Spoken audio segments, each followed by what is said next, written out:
Hello guys, আজ দার্জিলিংয়ের কিছু ঘটনা তোমাদের সঙ্গে শেয়ার করব। এখানে কোন কোন জায়গা ঘোরার স্থান সব কিছু তোমাদের সঙ্গে শেয়ার করব। ভিডিওটা প্রথম থেকে শেষ পর্যন্ত মনোযোগ সহকারে দেখতে থাকো। আর যদি ভিডিওটা ভালো লাগে একটা সাবস্ক্রাইব অবশ্যই করে দিও, সঙ্গে একটা লাইক করে দিও।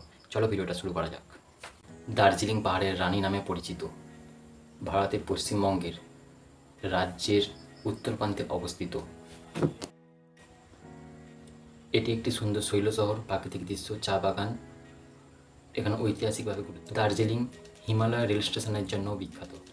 দার্জিলিং পূর্বে সিকিমের অংশ ছিল।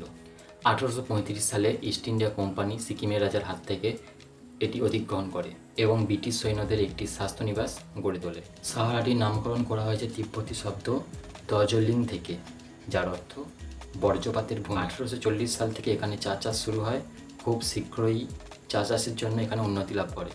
এখানকার দর্শনীয় স্থানগুলি হলো টাইগার হিল, কাঞ্চনজঙ্ঘা থেকে মনোরম সূর্যোদয় দেখার জন্য এখানে খুব উপযুক্ত স্থান। ঘুম মঠ, এটি দার্জিলিংয়ের একটি প্রাচীনতম দর্শনীয় স্থান।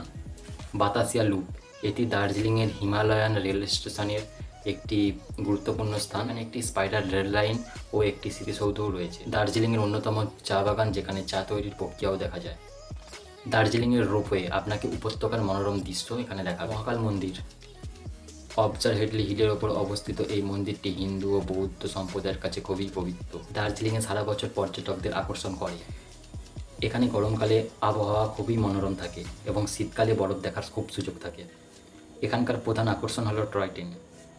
দার্জিলিং তার বিশেষ ধরনের চায়ের জন্য এখানকার বিখ্যাত। পর্যটকরা বিভিন্ন ধরনের চা বাগান এখানে ঘুরে দেখতে পারেন। আপনি যদি প্রকৃতি, পাহাড় ও শান্ত পরিবেশ ভালোবাসেন, তাহলে দার্জিলিং আপনার কাছে একটি চমৎকার গন্তব্য হতে পারে। আজকের জন্য ভিডিওটা এতটুকুই। এরকম ধরনের ভিডিও আমার এই চ্যানেলে প্রথমবার দেওয়া হলো, ঠিক আছে? যদি ভিডিওটা ভালো লেগে থাকে একটা কমেন্ট করবেন, তাহলে আমি এরকম ধরনের করতে পারবো, ঠিক আছে?